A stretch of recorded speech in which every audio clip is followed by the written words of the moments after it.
Welcome back to Conflicts of Interest. This is episode 307. I'm the host, Kyle Anslone. On today's show, Keith Knight returns. He is the managing editor at the Libertarian Institute, and he has a brand new book out, A Voluntarist Handbook. It's absolutely fantastic. We go through and discuss several topics that go outside of the normal range of the show. You know, we do talk about the police here, but we go beyond that, talk about markets and, you know, just how in all the different ways government impacts our lives and what's the libertarian solution, the voluntarist take on all these different issues. So, fantastic book. Get it at the Libertarian Institute, where this show is hosted. As you all could tell, this is really a carryover conversation from our last one, and again, content is scaled back this week. So these will be the only two episodes, but there will be new coverage out, new episodes out next week. I'm sure I'll have a lot to say. So, just be sure you're following me somewhere. The Twitter is at @KyleAnslone_. Subscribe on YouTube, Rumble, or Odysee. The show is hosted at the Libertarian Institute. That means it's on the Libertarian Institute all podcast feed. So if you really want to keep up to date on all the foreign policy news, the Libertarian Institute has that with the Conflicts of Interest and the Scott Horton Show in one feed. You can also support the show by supporting our sponsor, Paloma Verde. PalomaVerdeCBD.com. Promo code PEACE. High quality CBD products. They got the lab test results right there on their website. Wide selection of products. Even products for your dog. Everybody raves about their CBD dog treats helping out their pups. So you got a dog you really like. You need, help them to get around a little bit better. The treats that the dogs love them, and also, the owners love them because they see an improvement in their pups, a little bit happier of a dog. So PalomaVerdeCBD.com. Promo code PEACE. Here's the episode. Keith Knight, welcome back to the show.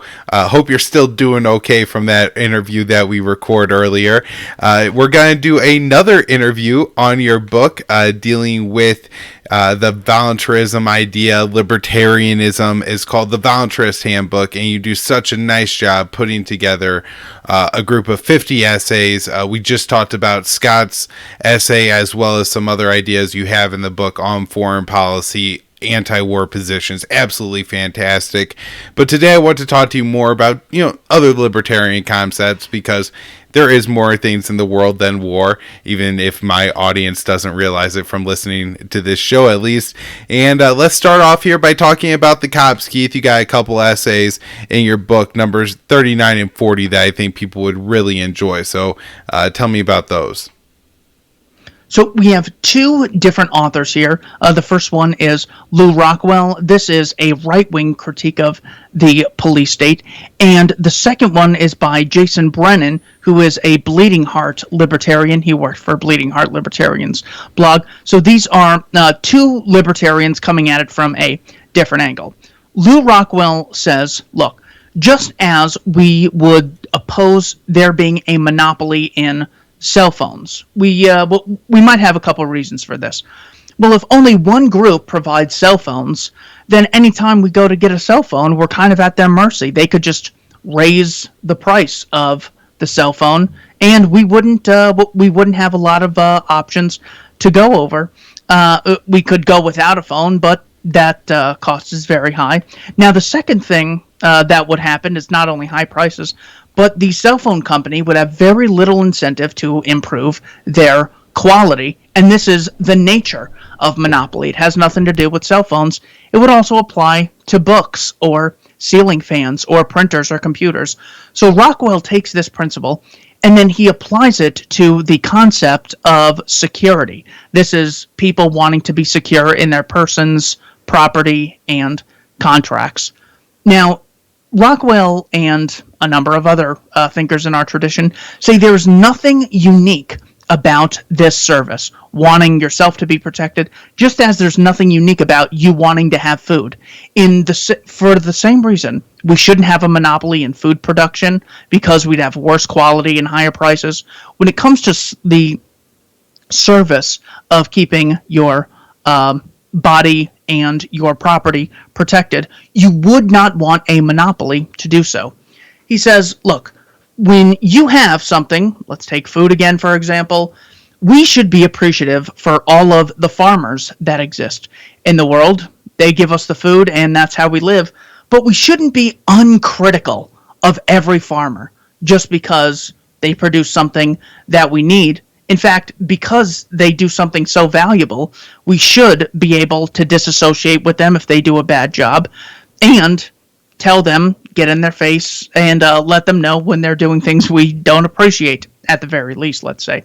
So what he is criticizing is this uncritical response that a lot of people on the right have toward the police. He says what they're doing essentially is they're confusing their desire for security with the idea that it's never okay to be critical of the people who are allegedly providing this service. Now, this is one of the biggest changes that I've seen in my lifetime, especially after a report just came out the other day. 376 cops basically just stood outside of a school for roughly 70 minutes or so while there was a murderer inside murdering children. So when it comes to something like this, is it ever okay to be critical of these people? Rockwell also mentions, look, when it comes to gun confiscation in New Orleans, that happened during Hurricane Katrina, Dianne Feinstein, there's a famous clip of her saying, if I could have gotten the votes, I would have done it. I would have said, Mr. and Mrs. America, turn them in. Now, okay, a couple things we can know from this. First of all, we know that her saying the words or writing down the words on paper, making it law, doesn't automatically strip everyone of their guns, just as the drug laws don't stop there being drugs. Second of all, we know that she is not going to be the one coming door to door, knocking on your door. Hey, Kyle, it's Dianne Feinstein. I'm here to confiscate your guns and shoot you if you resist. Hurry up, I got a million other houses to go to. Of course, we know that's not the case. What we do know is that it will be the police and military that would ever do something like gun confiscation. Police and militaries are the cause of genocide in whether it's the Native American mistreatment in America, the terrible conditions in Cambodia during the Khmer Rouge. It's never one politician doing this. The only way they could do it is like with just using nuclear weapons. They always have to use a police and military force. So it's so dangerous. If you love freedom and you hate chaos, one of the biggest causes of chaos can be the police and military against a population that does not have a very critical attitude. So that's Lou Rockwell's approach to this. Right after, you have Jason Brennan in the next chapter, and it's just one or two pages, I think. I asked him about the moral parity thesis. So here's what he says. The moral parity thesis is the claim that the conditions under which you are able to resist injustice conducted by a government official, even when acting in the capacity of their office, are exactly the same as the conditions under which you're allowed to resist me. So basically, there's one set of rules of self-defense and one set of rules for when you're allowed to use violence or subterfuge or deceit or other things to defend other people from injustice against the state. He's arguing against a special immunity thesis, which is the concept that it's okay to defend yourself in general, except against this group called the police. They have special immunity from being resisted. So Brennan's concept is that we should not have government supremacy. So we just shouldn't have double standards. Even if someone's like really smart, or they're really good looking, or they're really wealthy, or they're really old, or they're really popular, all of these are arbitrary differences as to whether or not someone has the right to kidnap you for, say, any of the victimless crimes, not complying with some regulation, not chipping in for the state schooling under the guise of taxation or property taxes, or anything drug-related, owning a firearm that's technically illegal. None of those crimes initiate fraud or violence against peaceful people, and therefore they should not be criminalized. So what this does is it says we don't accept any double standards when it comes to police or civilians. We no longer accept the idea of government supremacy. We have the same principles for people in the government and outside of the government.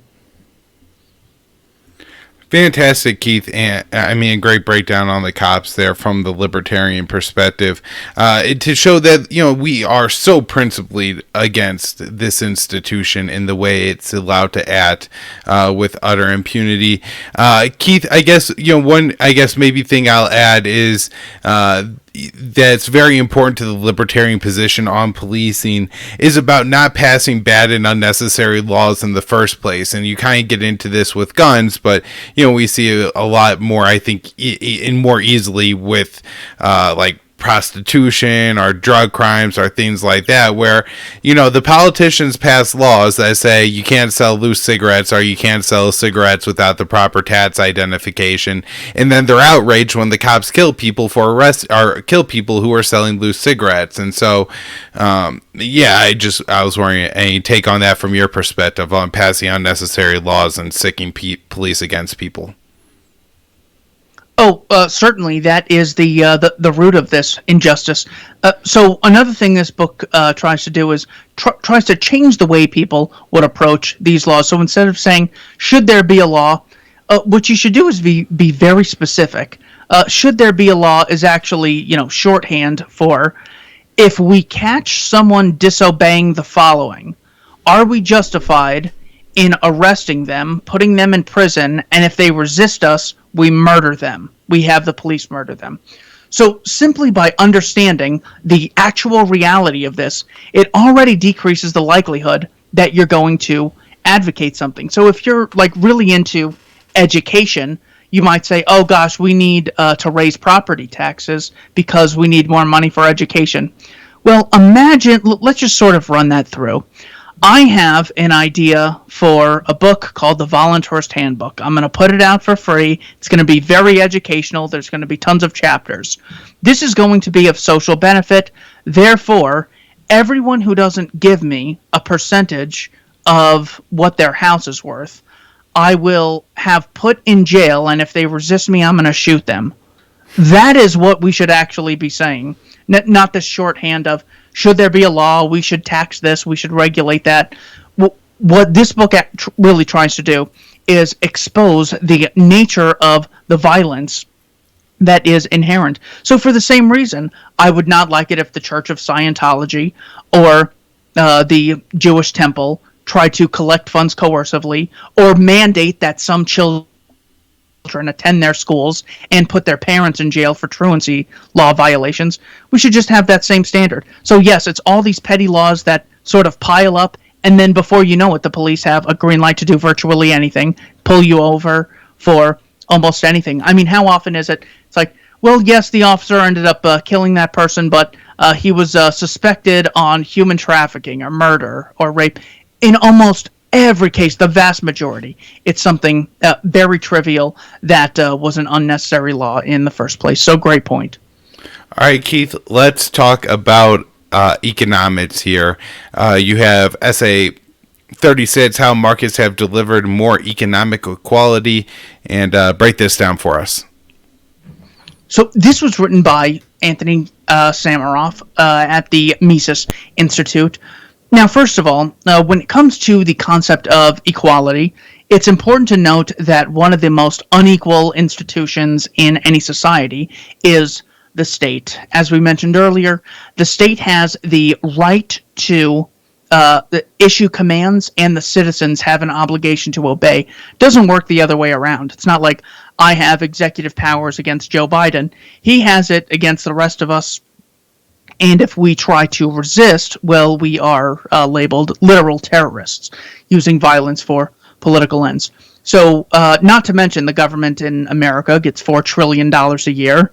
I don't think any other organization, I think maybe Amazon or Walmart is in second place with like a fifth of that or something. So, government's the most unequal institution in society, both in practice and necessarily in principle.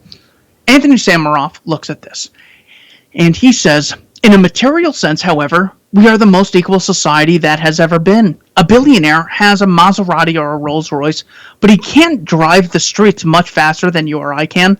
Yet there was a time when the rich were carried around in horse-drawn carriages while most people walked. The former is a form of equality. Pineapples and other tropical fruits were once rare and highly valued exotic items. In fact, Charles II of England is seen being presented a pineapple, surely worth thousands of pounds, in a 17th century painting.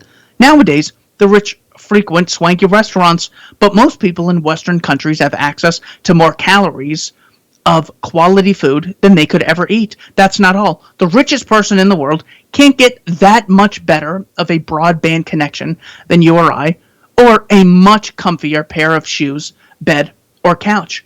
In terms of the operations of day-to-day life, we are becoming more equal. Increasingly, everyone, even those in third world countries, have access to a smartphone which can reach the internet and all the education, art, music, culture, and social media that everyone else has access to. Almost done. A rich person has a flush toilet, as do you. A rich person has water coming out of his tap. You have water coming out of your taps. A rich person has electricity. You have electricity. You can afford soap. You can eat fruit that is flown from all over the world in every season. The richest lord in the world a couple hundred years ago couldn't even dream of that luxury that people who are considered impoverished in the first world countries live in today. So the point is, I think some people hear that and say, everyone needs to stop crying about poverty or inequality. That is not the case at all. Well, all that this is saying is that if we want to achieve a society in which people live with dignity and aren't treated that differently based on accident of circumstance or accident of birth, what we would want is a system that made producers and employers and everyone else compete to serve the masses. So in this case, if we have the state subsidizing something, well, then this is a clear case of he who pays the piper calls the tune. If I get my money from the government, well, then I have to please government in order to keep getting my money. But if I operate in the free market and I can't get any money from consumers unless I out-innovate my competitors and make customers happy, well, then I don't succeed in the marketplace. And this allows consumers to continuously get what they want at lower and lower prices while competing with higher and higher quality. We see this clearly. The most regulated, subsidized industries in America are healthcare, higher schooling, sometimes referred to as education, as well as housing and the military. The things that get the most amount of money cost the most because the producers focus on pleasing the government and whatever their arbitrary standards are. They don't focus as much on pleasing the consumer and competing with other organizations. So that's not only how markets have delivered more equality in reality, but there's actually a principled explanation. We also see this in a number of historical examples. I think I have it quote here. It's towards the end of the book by Thomas Sowell here. He says, look, a lot of fortunes have come as the result of people in the free market operating to please not just the rich. It's not just about if we sell yachts, we'll make a ton of money. A lot of the money to be made is in serving the most amount of people and getting a ton of customers. So when you look at how Cornelius Vanderbilt made money with railroads and steamships, he did it by lowering prices. Carnegie made his money by drastically lowering the price of steel. Rockefeller drastically decreasing the price of oil. The Wright brothers, first with their bicycle shop, and then innovating an airplane that no king had access to previously, but now you and I were just on one the other day, and we're not exactly the kings of our society. Jeff Bezos has done this with books, drastically decreasing the price of these. Steve Jobs has done this with cell phones as well as laptops.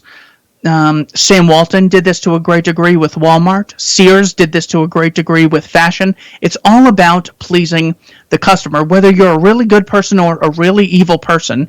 Or we could just assume that all people at the higher ends of business are pure evil, and that's why we want to make it so they can't get a penny out of our pocket unless we voluntarily give it to them.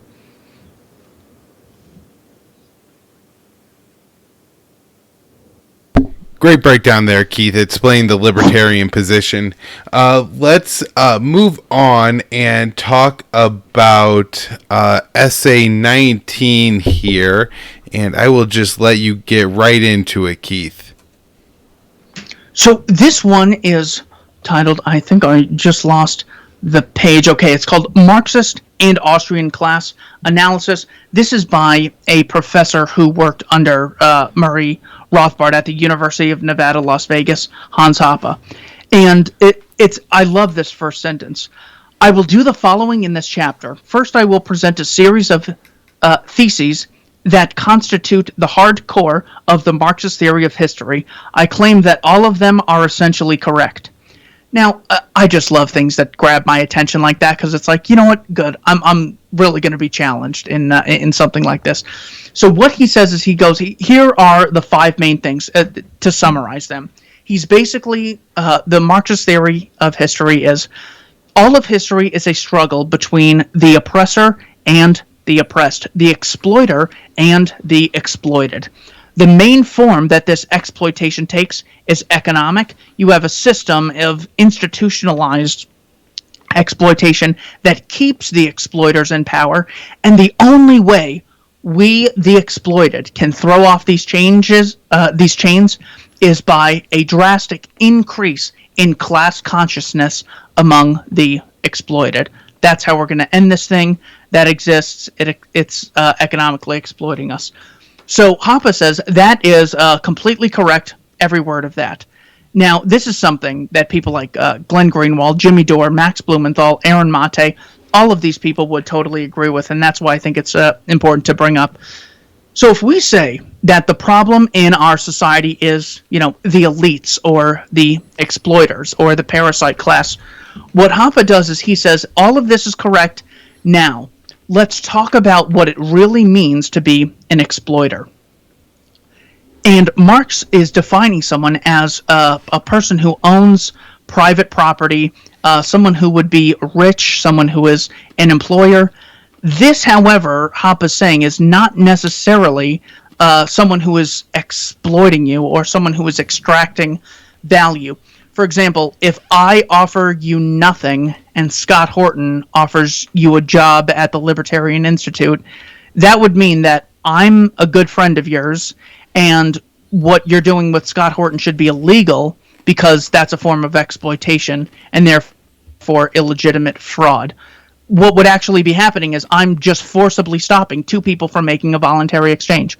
So the exploiter in society is not anyone who offers products voluntarily, who offers services voluntarily, who invests money, or who charges fees. Just as when I drive to work, I spend about $1 in gasoline, and say I make $100 a day, I have profited $99 that day. That is not me exploiting anyone or being a terrible greedy profit seeker. That's me just interacting with people and with my cost-benefit analysis, trying to get the best deal I can while they're trying to do the same thing. So Hoppe says the exploiter, Marx is incorrect. It's not the employer. It's not people who own private property necessarily. That's not what counts. He goes, there is a method of exploitation which would actually count as being something that's totally illegitimate. And this is anyone who achieves their ends in society, not voluntarily through persuasion, but violently. So this could mean that me, just an everyday house robber, instead of getting your items voluntarily, I am extracting your work and taking the results of your work, or even if they're gifts, I'm taking your property without your consent. Here, I'm actually destroying wealth. When you bought those products and services, you exchange value for value. That was creating wealth. However, if someone robs you, that is someone who's actually exploiting you. It's not just the everyday person. It's also groups, mobs, mafias, people who use threats or, things fall off the back of trucks. If they achieve their ends that way, well, that's also coercion, and that's really just a more efficient form of the house robber, of that person stealing from you. He then says the greatest form of exploitation in the world today the most successful mafia are states who have legitimized their violence, where they say, this thing, we call it taxation, and that's how we get money. Now, no one else has the right to do this. Only we have the right to do this, and everyone who doesn't chip in goes to jail. This is a blatant form of exploitation, acquiring resources without the consent of previous owners who have acquired it justly. So Hoppe says, this idea that there's a ruling class that we need to rebel against is absolutely correct. Now, let's determine who the rulers are, and let's really narrow down what differentiates legitimate, the person legitimately acquiring wealth versus a person doing it illegitimately. Because in any society, you are going to have a number of people that have a lot of power. There will be an elite. If you look at the democratic socialists, there's names like Bernie Sanders and Cortez and Ilhan Omar and Rashida Tlaib. Those are the elite of democratic socialism. Under no society is there just going to be no real hierarchy or anyone having any more influence than others. The fact that Adele and Eminem and Dave Matthews sell a ton more albums than 99% of all the other musicians is simply just a fact of how we understand human beings to operate, cooperate, and where their talents lie. So it's not the fact that some people are rich. It's not the fact that some people have a lot of influence or property ownership in that case.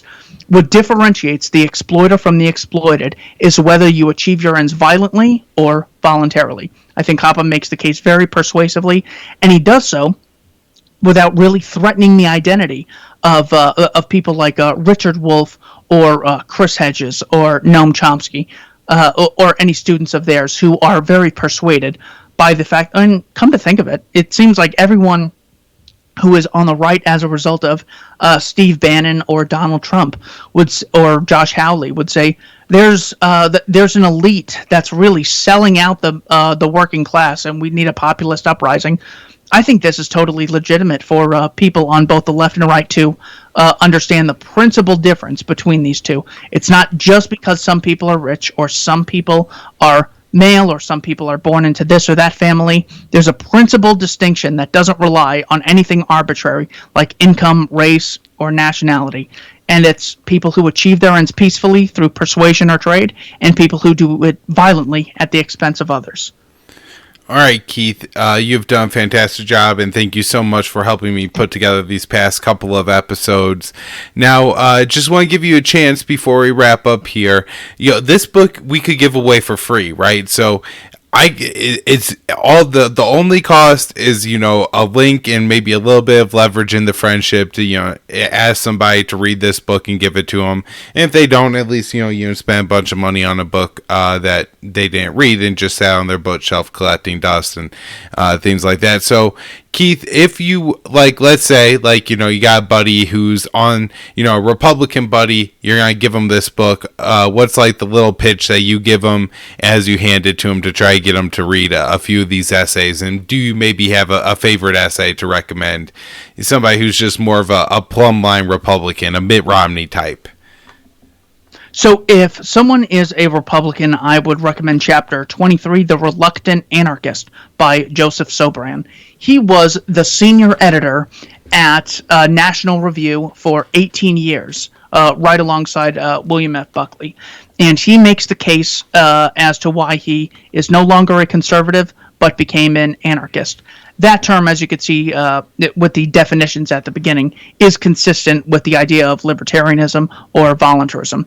So the reason I like this is a guy who was who had such a deep career in conservatism, writing at National Review for as long as he did. He was on Crossfire a number of times, interviewed by Charlie Rose, and he said, you know what? I think I've been wrong about one of the things in my philosophy. He didn't change his whole identity or worldview or stopped hanging around different people. He just said that there's one thing missing, and that was using the double standard of statism to have principles for the private sector that were different from the public sector. So that's the one that I would recommend to any Republicans, because it shows how one of the biggest conservatives came to our side, and his reasons for doing so are just really inspiring. But I think people will learn a lot from the book. It's great to reference. Any chapter could be read in any order. It's not like you have to start at chapter 1 in order to get to like chapter 40 on healthcare. You can go straight to that chapter. At the end of the final chapter, 50, is just a bunch of random quotes that really inspired me to become a libertarian or leave the idea of statism. So because there's so much flexibility, because it could be read by so many people, I think everyone should buy the book. Yeah, and it reads so fast too because all the essays are relatively short, and so you move through it very quickly. It's despite being on a lot of topics and some of the authors being philosophers, it's not that heavy of a read. It's very manageable, and I think people are really gonna like it, Keith, if we could get it out there to them. So thank you so much for coming back on the show to do this again, and maybe in a couple months we'll pick a couple more essays and have another discussion on your book, because like there's so much ground covered in there. It would take probably like a few weeks worth of these things to get through the whole thing. So thank you so much, Keith, and great work, and tell people where they can follow you and buy the book. Check out libertarianinstitute.org. There is a page dedicated to this book that has the link to purchase the paperback on Amazon, as well as the free PDF link that goes straight to the free Odysee download. The entire book is free, not just a preview. And you can follow me on Odysee.com as well as any